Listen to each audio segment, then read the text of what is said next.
Hi everybody.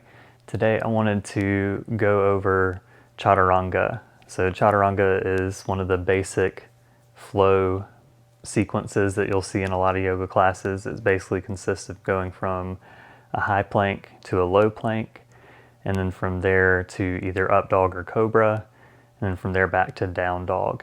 And you've probably seen this sequence before if you've been to any yoga class, unless it was maybe perhaps a gentle yoga class. Sometimes those are omitted there. But we're just going to go over some of the details of that sequence, the poses in the sequence, and perhaps most importantly, we're going to go over some ways we can modify and options we can take for that sequence. So I'm going to start by just showing the basic standard version of the sequence, and we'll go from there. So it starts in high plank position. And you can find this on your toes or your knees. I'm going to demonstrate it on the toes first. So straight line from the heels all the way up through the hips, through the shoulders, out through the crown of the head. So we want the back of the neck lifted. We want the shoulders kind of pulling down toward the hips.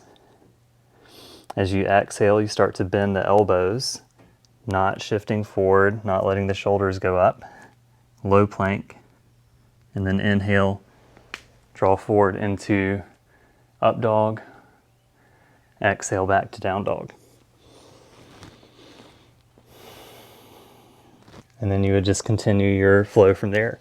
So let's get into some of the modifications and some of the other details. So as I mentioned, you could start that sequence in a knee plank, or you could just find that knee plank as you're lowering down. So it would look something like this. You can also find cobra. So for cobra, the thighs stay on the mat and we just extend through the upper part of the spine, still drawing the shoulders down here as we do for up dog. And then if we were doing cobra, we would roll back down first, toes tuck under, press back up, and then back to down dog. So that was the version using kneeling plank. I had a friend ask the other day about the toes in Chatturanga. So let's look at that part of the transition. So if you're going from high plank, obviously your toes are tucked under here. And then as you start to lower down, toes are still tucked under. So here's the little trick. You shift forward a little bit. The whole body shifts forward, and then you peel up. So it makes it kind of a smooth transition for your toes. And then kind of same thing when you're going back to down dog.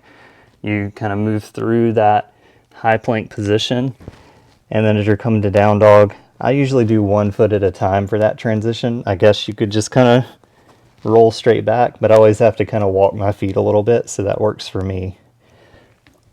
So we've kind of talked about the feet. Let's talk about the hands a little bit here.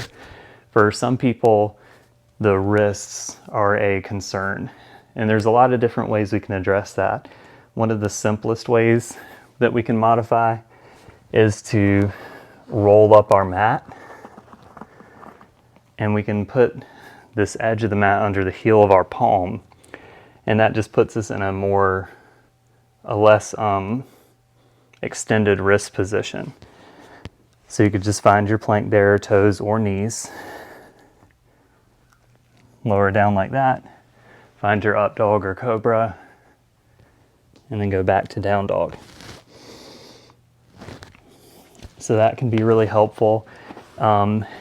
There are specific props that you can buy, like a foam wedge that accomplishes the same thing. It's just a little easier to set up and move if you're using it in the middle of a flow class, for example. Another thing that you can take if that's still not enough, if your wrists are still really bothering you, you could get some push-up handles. Basically these things that allow you to have your wrist in like a parallel position. That might be a helpful option if the wrist is a concern for you. And I'm trying to think if there's anything else we want to address today with Chatturanga. I just want to make sure that when you're doing this sequence, you're really aware of the shoulders.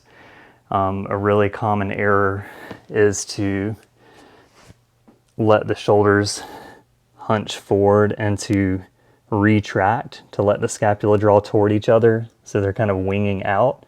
We want to try to avoid doing that as much as we can. So I mentioned a little earlier about letting the knees come down as needed. So if you can hold a high plank position pretty easy, but then you start to lose that shoulder position as you're lowering down, you can do something like this, where you start in that high plank, and then you start to lower down. The elbows are kind of pointed back or maybe a little out. The shoulders are staying back, staying a little protracted, but then we start to lose that position. That's when we can lower the knees and then finish our sequence out, either cobra or up dog, and then back to down dog.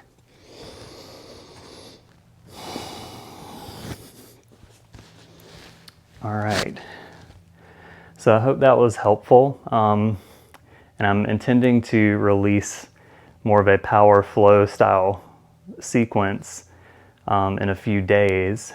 So that was my intention for today, was to kind of set you up for success with that sequence. If you have any questions, you can leave those in the comments, and look forward to seeing you again soon. Namaste.